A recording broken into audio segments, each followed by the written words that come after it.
Hey Earthlings, Zombies Cat here. Today we're talking about if you knew your whole life ahead of time, would you change it? That day, Louise is in the middle of a class when the frequent ringing of her students' cell phones interrupts her thoughts. 40 minutes ago, 12 UFOs descended on various parts of the Earth, throwing the world into panic. The militaries of various countries have joined forces to decipher the alien language and have signed an agreement to share the results of their communication efforts. As a top linguist, the U.S. military requires Louise to decipher the language. She travels to the landing site of the alien craft with physicist Ian to unravel the mystery of the celestial object. What appears before Louise's eyes is an immense black object. First, Louise undergoes various vaccinations and is then dressed in a heavy protective suit. She is taken directly underneath the black object, where there is a rectangular entrance. Through an elevator, Louise enters the interior of the object, where the gravity field is different, allowing one to walk along the walls. At the end of the passage is a glass panel, beyond which is white gas that gradually turns black. Amidst a continuous roar, two alien creatures slowly approach them. These creatures, with 7 tentacles, are called heptapods. This time, it is just an observation with no contact or dialogue. Upon returning to their site and removing his heavy protective suit, Ian vomits. In contrast, Louise appears much calmer. They continue studying the heptapod sounds but make no progress. It is only when Louise sees the whiteboard on the wall that she thinks of using visual aids. So, for their second meeting, Louise shows the heptapods the word human. To her surprise, a heptapod slowly extends a tentacle and writes their words on the glass in a circular ink pattern. Although the meaning is still undecipherable, it is a significant step forward for humans to see their writing for the first time. At the third meeting, Louise shows them her name and points to herself, but the heptapods do not understand the difference between the word and human. Observing a bird in a cage, Louise realizes that trust can only be built through honest and equal communication. She decides to remove her protective suit. Despite the panic of the people in the room, Louise walks alone to the glass and puts her hand on it. Simultaneously, a heptapod places a tentacle on the glass, initiating a proper introduction. She introduces herself to the heptapods, stating her name, and the heptapod writes in a different ring than before. Seeing that it works, Ian also removes his suit and introduces himself. The heptapod responds. However, Louise and Ian are unsure how to name the heptapods. Ian suggests calling them Abbott and Costello. Louise is pleased with the day's results. Upon coming out, Louise feels disoriented, her eyes flashing with unfamiliar images. A physical examination by the doctor reveals nothing suspicious. Nevertheless, the adventure proves worthwhile as they finally find a way to communicate with the heptapods.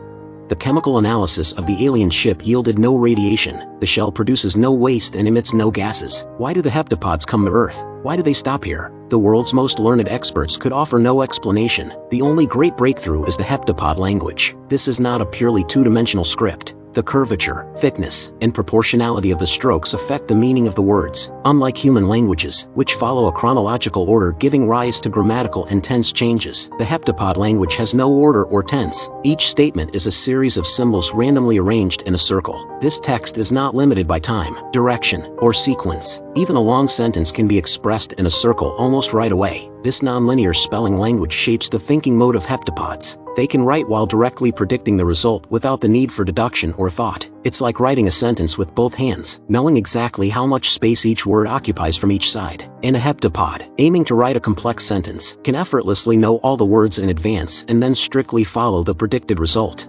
The prolonged and intense work exhausts Louise's body, and the image of a little girl frequently appears in front of her eyes. Louise senses that this little girl is her daughter, but she is unmarried and cannot make any sense of the situation. Ian is concerned about Louise's mental state. If you immerse yourself in a foreign language, then you can actually rewrite your brain, Ian says to Louise.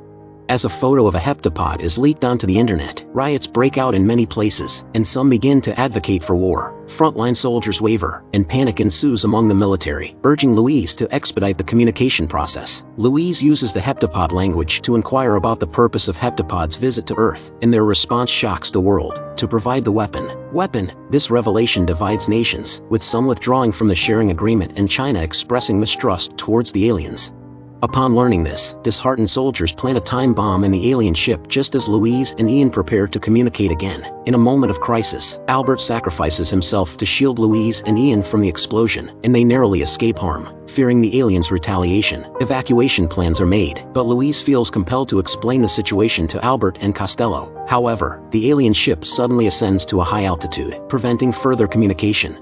Meanwhile, several countries, including China, declare war on the heptapods. In the evening, Ian discovers that only 1/12 of the aliens' last message is valid, indicating that crucial information may be hidden at other landing sites. So Ian proposes to use their data to exchange with other countries in what he calls a non-zero-sum game, but 9 of the sites are currently cut off. Louise's consciousness slips into confusion, experiencing a moment in time when the little girl seeks advice on expressing win-win professionally. Inspired by Ian's words about a non-zero-sum game, Louise provides the answer to her. Now she can no longer distinguish between visions and reality, as if everything is happening at the same time. At that moment, a new image appears in Louise's mind. A small spacecraft descends from the sky, and then her hands are immersed in a white fog. Louise seems to understand what is going on, and she leaves the room alone. Sure enough, a small spacecraft is separated from the alien ship and takes Louise into the ship high in the sky. Louise enters a white mist and meets Costello again. Louise expresses her apologies for Albert's death and asks Costello for help in sending a message to the other stations. Costello reveals that they're here to help the people of Earth because they will need help from humanity in 3,000 years and tells Louise that she can also foresee the future. Louise returns to the ground. 12 alien ships prepare to evacuate the planet. In a memory clip, Louise suddenly sees a guide to translating the heptapod language she writes in the future, and she finally understands the correct translation of the word weapon gift. The gift they offer is their language. Humans will not only survive the war, but also understand the language, so that humans can appreciate time on a brand new level and predict the future in the same way that heptapods do. Louise explains her discovery to the military, but the military can't care so much anymore, needing an emergency evacuation. At this point, Louise's consciousness arrives at a celebration dinner 18 months later, where Chinese General Shang tells her that the present peace is due to the fact that Louise dialed his private number 18 months before and changed his decision. But at this point, Louise doesn't know General Shang's number. He immediately tells her and says, "You know it now." The timeline shifts back to the moment of the evacuation, and Louise immediately dials the number she learned in the future, and she accurately states the last words of the general's wife. "War doesn't make heroes, it only leaves behind widows and orphans." Louise eventually convinces General Shang to halt the attack, leading to global cooperation, which is what heptapods came here for. So, with the purpose fulfilled, they depart Earth. Louise also takes on the mindset of heptapods. She is no longer limited by the antecedents and consequences of time through her non-linear holistic understanding of the world. The present, the past, and the future are all in her head now. The little girl is indeed her daughter Hannah, and her husband is none other than Ian. But unfortunately, her daughter eventually passes away at a young age due to a rare disease, and her husband Ian couldn't deal with the end and choose to leave. After the aliens are gone, Louise asks Ian, "If you know your whole life ahead of time, would you go out and change it?" Despite knowing where this journey will lead, Louise chooses to embrace him without hesitation. And so, the movie concludes.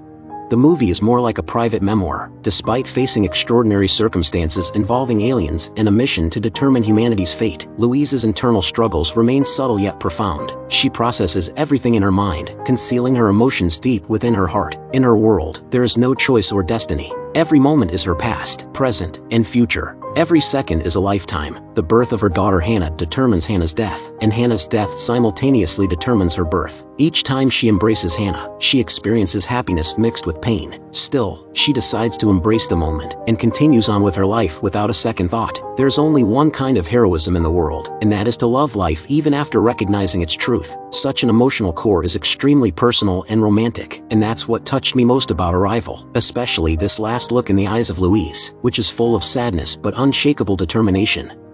While the movie's performance is undoubtedly impressive, I am compelled to share the ending of the original source material, The Story of Your Life.